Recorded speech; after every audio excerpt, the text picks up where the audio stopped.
Hola chicos, ¿cómo están? Vamos a continuar con la parte 2 de la crisis del ICI, esta problemática económica que arrastra Chile desde la década del 50, específicamente desde 1953 en adelante, cuando todo lo que se buscaba como proyecto industrializador va decayendo, y cómo eso se va entremezclando con la ampliación del estado de bienestar paternalista en función de tratar de solucionar los problemas estructurales que tenía la sociedad chilena desde la perspectiva de la urbanización, el déficit habitacional, el hacinamiento, ya la red de servicios básicos como el agua potable, el alcantarillado, la luz eléctrica, la redistribución de la tierra a través de la reforma agraria, entre otras cosas, ¿ya? Y sin olvidar que el contexto general de lo que vamos a empezar a enfrentar ahora, que es la década del 60, está en el periodo de mayor ebullición de el despertar social, la polarización política, como le explicábamos la sesión anterior, y de la participación en un contexto de Guerra Fría. Nosotros explicamos la clase anterior, chiquillos, que hasta donde llegamos, cuáles fueron las medidas que trató de implementar el segundo gobierno de Carlos Ibáñez del Campo para enfrentar la profunda crisis que había generado la caída en el precio del cobre producto del fin de la guerra de Corea, ¿ya? Pero ahora vamos a ver qué se propone en la década del 60, vamos a analizar desde 1958 aproximadamente hasta la elección de Eduardo Frei Montalva, hasta 1964, este candidato del reciente fundado Partido Demócrata Cristiano que había rigidizado el centro, poniendo fin al centro pendular y generando este proceso de polarización política, o también llamado política de los tres tercios. ¿Ya? En 1958 la elección la gana Jorge Alessandri, hijo de Arturo, ya un presidente independiente, pero representando al sector de derecha, quien es visto como una solución al problema de la crisis económica que se venía arrastrando. Ya no olvidar que la crisis económica que se vive en este periodo de colapso del ICI está enfocado en tres puntos: la inflación, la devaluación de la moneda nacional y el tema del desempleo estructural. ¿Ya? Por tanto, son esas tres cosas las que constantemente se van a ir mezclando y con una que es tangencial a todas, que es la dependencia que no se había podido romper con el proyecto ICI de los mercados externos y de la exportación de materias primas, y en este caso monoexportadora, como es el cobre. ¿Ya? Acuérdense que la palabra clave en la década del 60 es el concepto de revolución, ya transformación, más aún con la proliferación de las guerrillas de izquierda a lo largo de distintos rincones de Latinoamérica que promovían que la igualdad social y la equidad y la justicia social se podía dar mediante esta vía hacia gobiernos de corte socialista, de corte comunista, y que tenían por otro lado el contrapeso de lo que planteaba Estados Unidos como defensora de su sistema ideológico en un contexto de Guerra Fría, como decíamos anteriormente. ¿Ya? Por eso que al gobierno de Jorge Alessandri se le llama la solución de los gerentes, ¿ya? Porque viene desde el mundo empresarial. ¿Ya? Este presidente, Jorge Alessandri, debía enfrentar tres grandes desafíos económicos en un contexto de reformas estructurales en América Latina.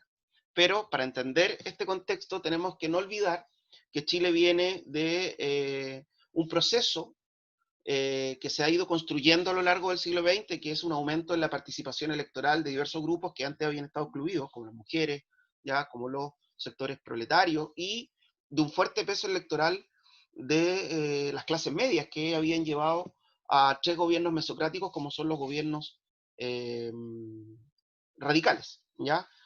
Apoyados también con el Partido Socialista y el Partido Comunista. Por tanto, ese es el contexto que tenemos. Tenemos un Chile donde la derecha se ha refugiado en el mundo del agro. Muy bien se explica en el video introductorio sobre las finalidades que tenía la reforma agraria y cómo la hacienda y el poder rural de la aristocracia se seguía manteniendo a través de el cohecho electoral o la intervención electoral. ¿Ya? Ahora, ¿cuáles son los tres problemas que tenía que enfrentar este presidente?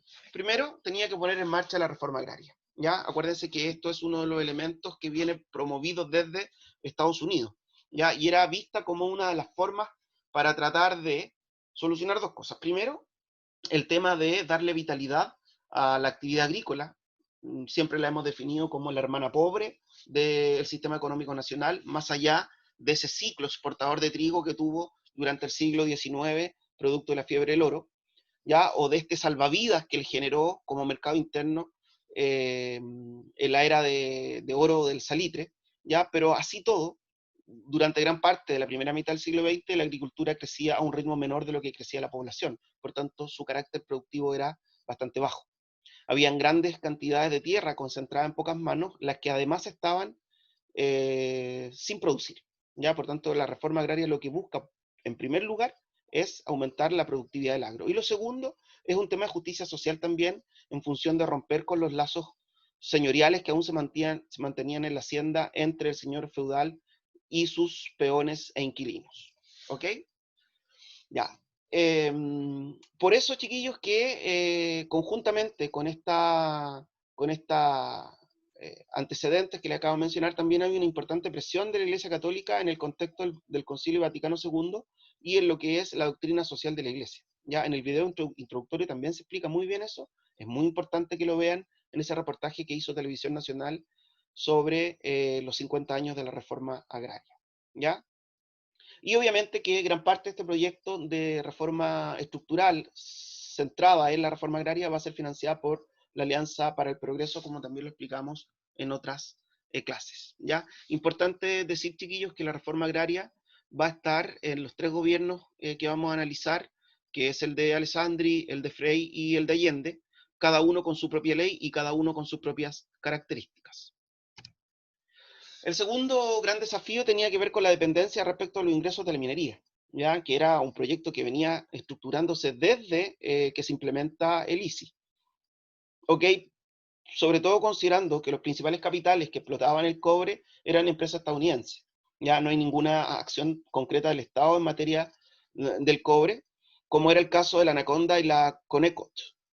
Y a pesar de que el valor de las exportaciones del cobre habían aumentado, igual Chile no se había posicionado como un gran exportador de cobre, seguía manteniendo el mismo nivel a nivel de la economía mundial. Entonces había que generar un reposicionamiento que le diera valor agregado a nuestro cobre y que en el fondo generara un mayor nivel de ingresos. Y lo tercero tiene que ver con enfrentar el tema de la inflación y la política fiscal. ¿Ya? Alessandri era partidario del liberalismo económico. El eje de la recuperación económica estaba entonces en el estímulo a la inversión privada.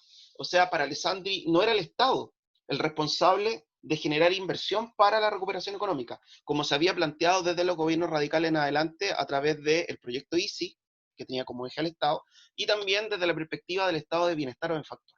Para Alessandri, propio dentro de esta visión de negocio que él tenía, el pilar de esta recuperación tenía que ser la inversión privada. Por eso, para lograr esto, creó asociaciones de ahorro y crédito, donde la gente podía acceder para iniciar su negocio. Sacó traba aduanera a la importación y exportación, o sea, se abrió al libre comercio nuevamente. Estableció una ley de reactivación de la construcción de viviendas básicas, que la hacían empresas privadas, pero para un sector social que eran apoyadas por el Estado. Implementó un amplio programa de obras públicas, principalmente de carreteras, para incentivar el empleo. Hizo un cambio en el tema de la tasa cambiaria, ¿ya? Y creó una nueva moneda, que fue el escudo, que reemplazó al peso, ¿ya?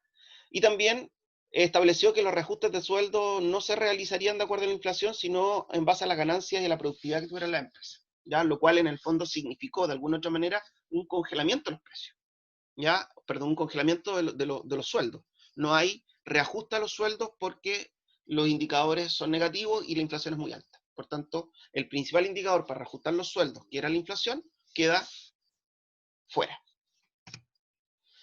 ¿Cuáles fueron los resultados que se tuvieron con estas medidas tomadas? Entre 1958 al 60 los resultados fueron positivos, ¿ya? Una balanza comercial positiva, la producción industrial aumentó un 10%, el desempleo disminuyó de un 9 a un 7% y la inflación cayó al 5% en 1960. Chiquillos, estamos hablando que la inflación había llegado a números de 2 dígitos. ¿Ok? Por tanto, tenerla en un 5% es una acción exitosa. Por tanto, las primeras medidas que implementa el presidente Jorge Alessandri, desde el punto de la macroeconomía, estaban dando resultados. ¿ya? Pero ojo, ahí dice hasta 1960. Entre 1961 y 1962 regresó el colapso. Lamentablemente, Alessandri tuvo que enfrentar el terremoto más grande que ha tenido la historia de Chile, que es el de 1960, en Valdivia, conjuntamente con un maremoto que destruyó completamente el centro y sur de Chile, y por ende tuvo que incurrir en altos costos la reconstrucción del sur de Chile tras el terremoto, ¿ya? A eso se sumó la escasa capacidad de los negocios de inversión que tenía el sector privado, en los cuales él había puesto la fe en la recuperación. Por otro lado, la liberación aduanera impulsó un aumento de las importaciones a crédito, lo cual generó endeudamiento de los sectores que estaban importando. Y acuérdense que uno de los objetivos del ICI precisamente era disminuir las importaciones para satisfacer la demanda interna con la producción interna y la industria interna. Y en 1962, el escudo, la moneda recientemente creada, debió ser devaluada en un 38%, lo cual repercute directamente en que la inflación se eleve sobre el 40%. ¿Ya? Por tanto, poco duró este veranito de San Juan, este pequeño respiro de recuperación económica que principalmente el terremoto de 1960 y el contexto económico mundial generó en la década del 60 en adelante. ¿Ya? Eso, chiquillos, es en función de la explicación de hoy, ¿ya? Les prometí que les iba a dejar una cápsula breve por el hecho de que la semana pasada se me pasó un poquito la mano y porque además les dejé un video introductorio de 10 minutos que necesito que vean, ¿ya? La actividad que va a ir acompañada ahora va a ser de una pregunta que está relacionada con la reforma agraria y con esta cápsula grabada. Es una pregunta bastante simple, pero de análisis que quiero que me la respondan a modo de ensayo, porque nos vamos a ir preparando ya para la planificación de un trabajo evaluado con notas que se los voy a dejar la próxima semana. Ya, que estén muy bien, chicos, y nos vemos mañana en el horario de chat.